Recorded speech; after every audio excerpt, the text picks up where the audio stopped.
Hello, welcome to my Road Testers Diary 2023.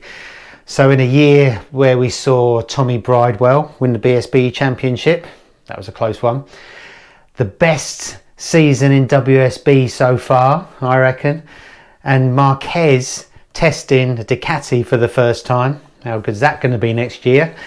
It's been another busy year for me in road test land.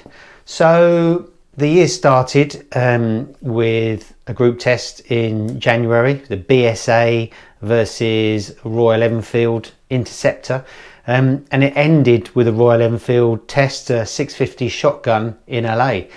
Now that's quite fitting actually, because Royal Enfield really, I think, are kind of one of the most exciting new motorcycle brands. I mean, they're not exactly new, are they? They're very old, but their philosophy, I mean, a lot of people complain on MCM videos, you only ever test expensive bikes, you can't afford 20 grand bikes, and that's all fair enough. But I mean, I do think people don't tend to see the bread and butter test that MCN do. Perhaps it just doesn't register and they only notice the expensive ones. But it's a fair point. But I think companies like Royal Enfield producing really, really good bikes, they're not full of the best technology, they're not full of the top shelf parts, but they're made really, really well, and they're developed by a load of ex-Triumph people, loads of ex-Triumph engineers, and the bikes themselves work beautifully, and they're kind of sensibly priced. I mean, they're way under 10 grand, which nowadays you can't get many good bikes for over 10 grand or under 10 grand. So yeah, Royal Enfield are quite excited, and it's quite funny actually. You know, through my road testing career, we go on launches, we ride all these new bikes, and the bikes are steadily getting more and more complicated, more and more full of tech. The presentations are longer because there's more things to talk about. And kind of Royal Enfield and BSA even, and you know, a lot of manufacturers are bringing it right back to basic. So when you go on a technical briefing for Royal Enfield, there isn't actually that much to say, and you know, you kind of think, oh, is that it? And then kind of you remember that these bikes don't need to be stuffed full of electronics, and they don't need to have Olins, and they don't need to have Brembos to be really, really good. So expect to see a lot more of Royal Enfield over the year. The highs for me, I mean, I'm blessed to have one of the best jobs in the world. You know, if you like motorcycles, I've been a road tester for MCN now for over 21 years. You can see how I got into it, how I won my job in one of the previous videos I've done on this channel. So every single bike I ride is just, it's a blessing, and you know, I get to ride a variety of bikes. A lot of people think that I only like sports bikes, and I do like sports bikes, but that's not the full story. You know, if I only rode sports bikes, I think I'd get bored pretty quickly. I love the variety. I love being able to ride an electric bike one day, a scooter the next day, a cruiser the next day, a super bike the next day, you know, all these things. So, you know, waking up in the morning and knowing I'm going to be going out and testing a motorbike that day is incredible. To get to travel the world to do it is even better. And you know, I enjoy every aspect of it. I enjoy the videos, I enjoy writing. You know, when you write these tests, it's like writing a postcard back home to all your mates and telling them what you've been up to. So, you know, every part of being a road tester is incredible, and you know, I'm very blessed. But you know, I think I've spoken before in the past on these videos in the Q&As, which we'll come back to those in a minute. We don't get to do the big fancy jobs as much as we used to. You know, the world's changed, the budgets have changed, but you know, if there's a good enough reason to push the boat out at MCM, we definitely will. And we've, you know, as well as a lot of bread and butter tests where we've ridden bikes around the MCN 250, we've done a lot of real cool stuff as well. So, you know, I've written a few down.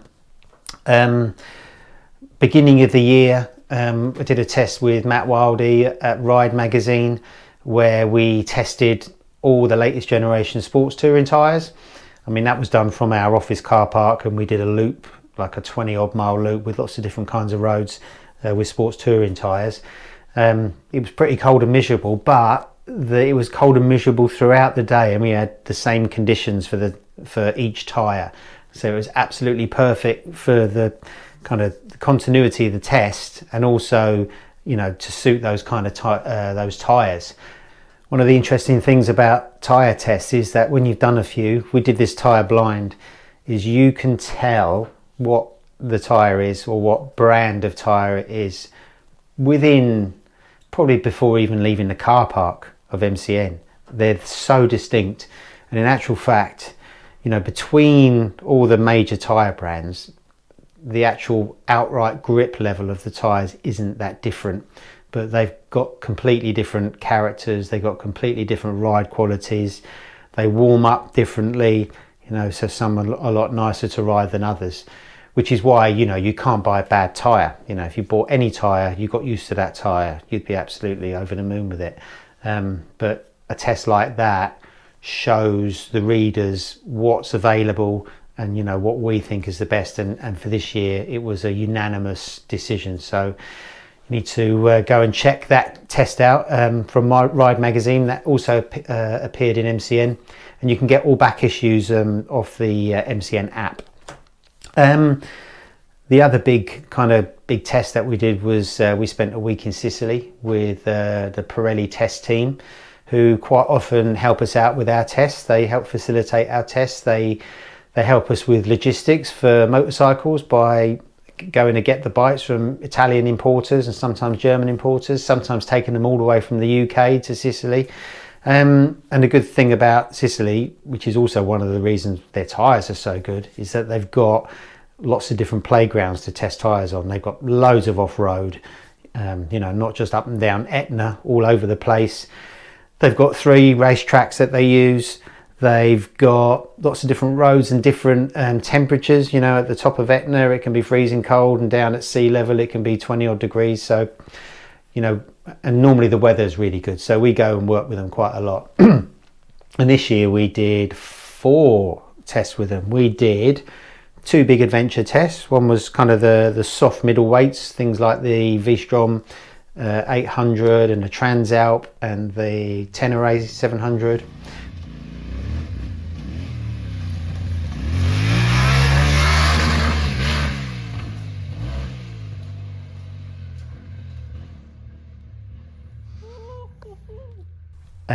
And then we did all the hardcore middleweight adventures with the Desert X, the KTM 890 Adventure R, the snazzy Tenere, the Husqvarna and the Triumph. So that test was, both of those tests was kind of quite heavily off-road. We've done those tests as well on-road, but we, you know, because those bikes are real, you know, designed to go off-road as well, we did that. I didn't actually take part in the off-road element. It's something I've been trying to sort out. I'm not the world's best off-road rider. I can ride off-road, but we're more and more testing and more launches are off-road. So I've actually gone to get myself a bit of training at Sweet Lamb in Wales, which has been really good. So I think I'll get more involved in those tests. And then something I'm much more used to, we did a track test at Peragusa, which was the Ducati V4S Panigale and the new BMW S1000 RR around Peragusa, and that test was really interesting. There's a really interesting result, so if you go on MCN's YouTube channel you can see what the results were there. And also we did a tyre launch test, which was the new Pirelli Diablo Supercorsa SP version 4. So that was really good fun. And also I went straight from there, got a plane to Bologna, drove down the road to Imola, and spent the day at Imola riding the new Panigale V4R and the Street Fighter SP2. So, you know, that was kind of a week and a half in Italian heaven in beautiful sunshine. The track day itself was red hot. It was the day after World Superbikes, and World Superbikes had to have their races cut short because it was so hot. And it was the same for the track day. It was it wasn't a cold Snetterton day, put it that way, but that was really enjoyable. Having said all of that, of all the bikes this year, there's none which have really made me go, oh God, you know, some years I think I'd really like to buy one of those bikes. I'd really like that bike. This year, I haven't really felt like that. You know, I think if I had the money and loads and loads of disposable income, I'd love a Panigale V4S, just because it's such a beautiful thing and because they're so easy to ride now. But, you know, trying to find, what, 27, 28 grand for one of those things, and then, you know, what would happen if you crashed it? It's way out of my league.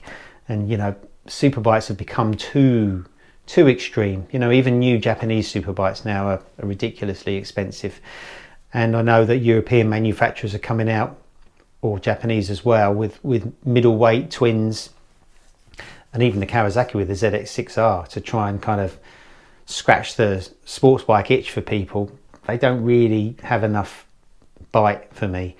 You know, so superbikes are either too extreme or not quite enough. There needs to be a middle ground, which kind of brings me on to probably the best bike I've ridden this year, really. And it's an old bike. It's probably, I spent a bit of time with my brother over the summer, and he's got some nice GSX-Rs. He's got a really immaculate K6 GSX-R 1000, which is obviously the same as the K5. I rode that, but he's also got a few really nice 750s.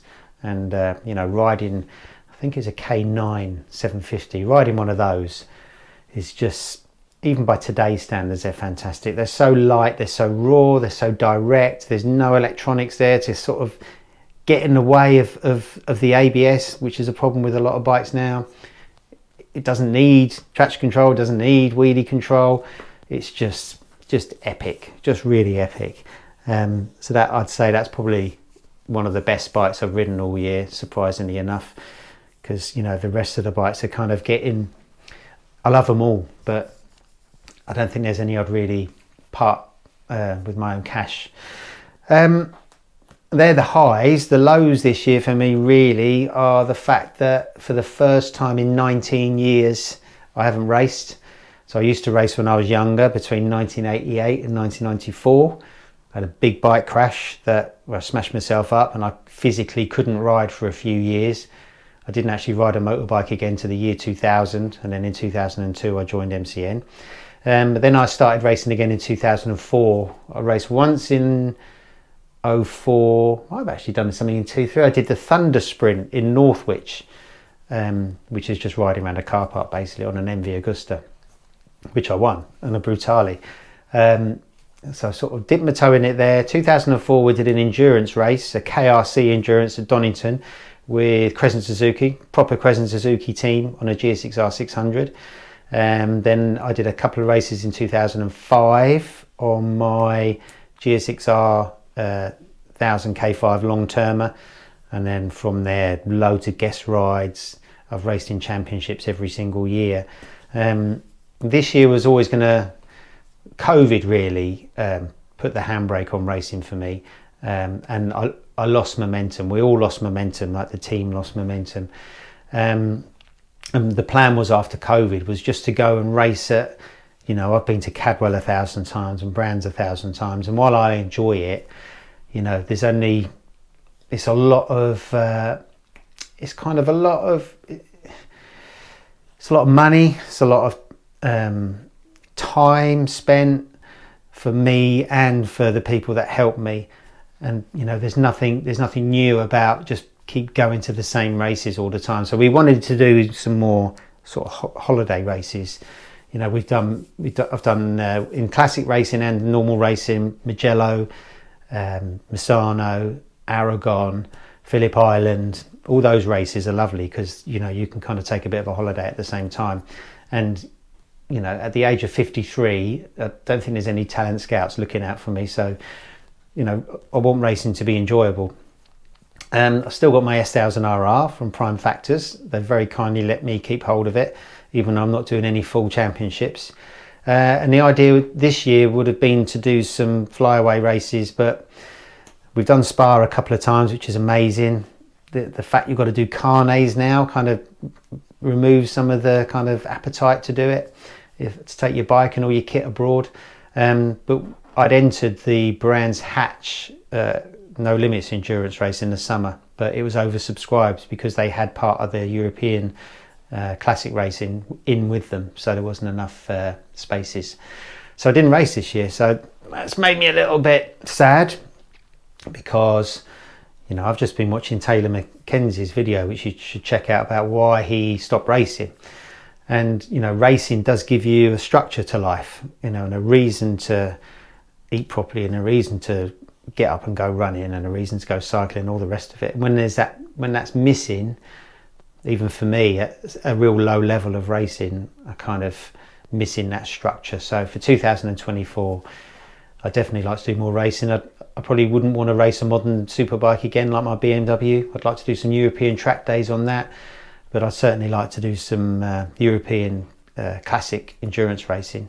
So who knows what will happen there, but I really miss it, actually. And I really can tell that when I go on track launches now, that kind of edge that I had has completely gone, and you only really get that back by racing. The other low this year was during one of my bike trips with my girlfriend to Italy. I got my Kawasaki H2SX SE stolen in Naples. It was halfway through a 2-week biking holiday. We pulled up in Naples on a Saturday afternoon to our B&B, went inside, left the bike outside, took all the luggage off, went inside, put our luggage down. The owner showed us around how to use the toilet, come back out, and the bike was gone. So that was quite harrowing on a Saturday afternoon when Naples were playing a big football match where there's a lot at stake. Apparently, I'm not into football, but the whole place was just teeming with football fans and pictures of Maradona everywhere. And all of a sudden, Naples went from being quite exciting and nicely edgy to quite scary. And I reckon that we were probably clocked as we rode through the streets. I mean, my ZX, my H2SX must have stood out like a sore thumb in amongst all the sort of scooters and people with no helmets on and all the bashed up cars in Naples. So we're just lucky that the bike wasn't taken off of us when we were riding or when we pulled up at a junction. But yeah, it didn't take long for it to go.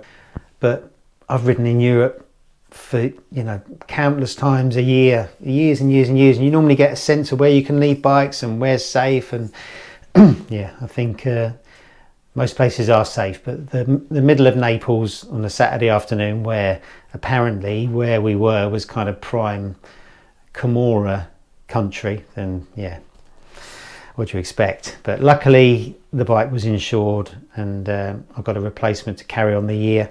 The other few nice things that have happened kind of outside my road testing life but still involved with bikes is that I've been doing a little bit of bike instruction, a bit of one-to-one instructing.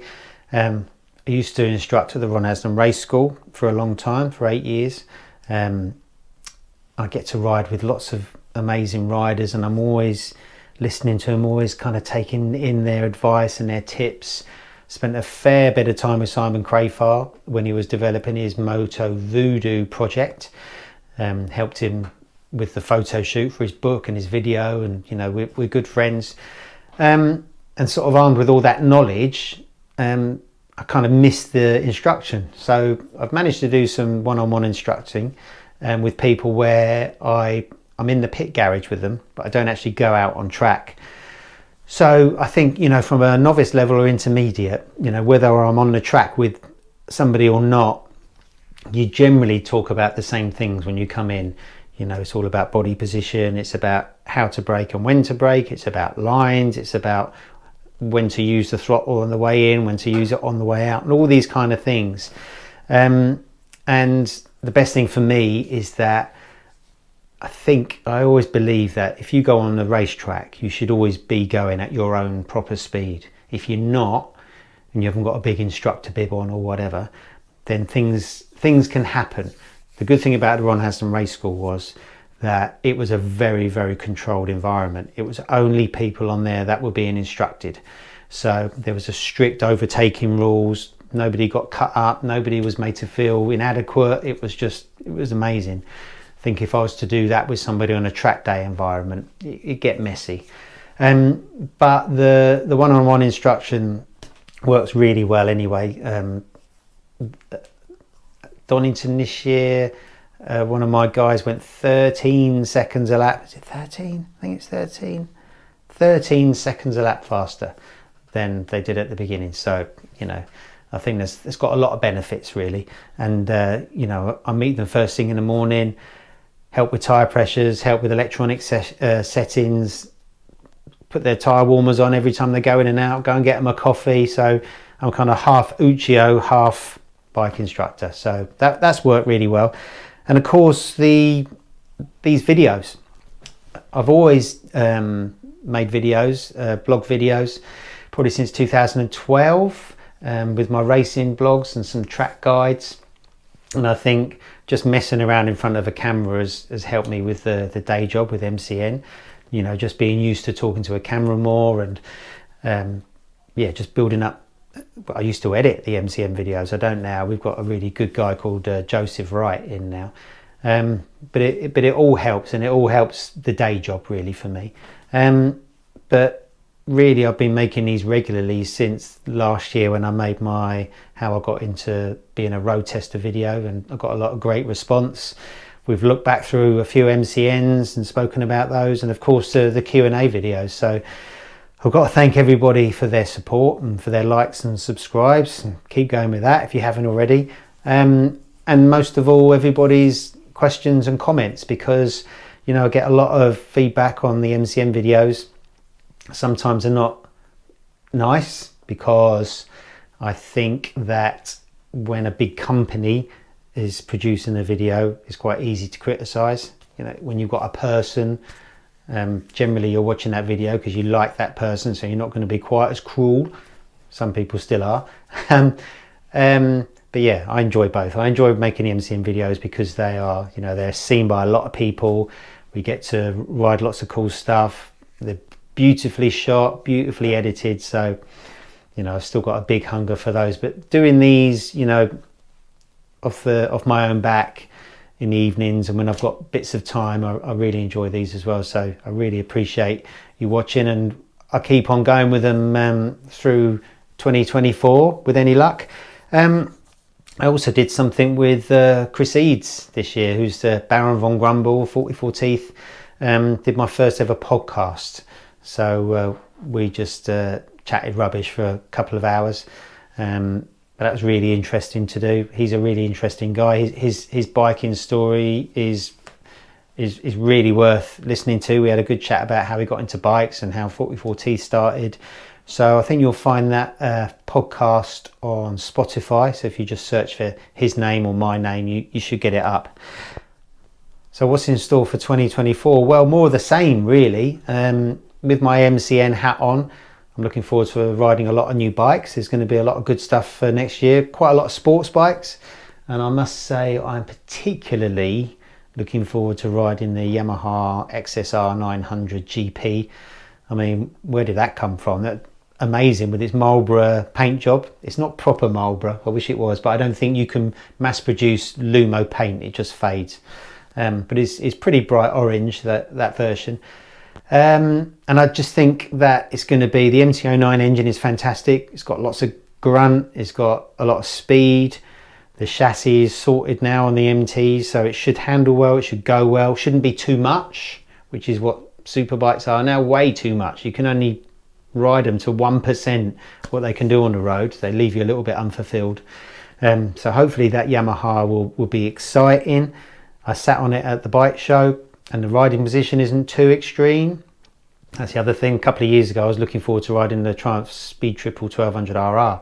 I thought that's the bike for me. It's not too extreme, but as it turned out, the bars are really low, too low for me, and too much of a stretch, and really spoiled it. And I gave it a good chance. I rode it to Spain and back in a lot of agony. So I'm really looking forward to riding that. I'm looking forward to hopefully doing a little bit more racing. If I can find a ride in classic racing, looking forward to making a few more videos. Hopefully I can pick out a few kind of older, more obscure bikes that MCN probably wouldn't go after. Just things that kind of important to me. I've got a few up my sleeve I'm thinking of, but pretty low key. But mainly I'll be doing lots more Q&As and looking back through MCN. So all that's left for me to say is thank you very much for all your support during 2023. I've had an amazing year, as I always do, in this very privileged position of mine. And let's hope that 2024 is another good one. And I hope you all stay safe. Hope you all enjoy your biking. Hope you all enjoy these videos. And I look forward to catching up with you soon.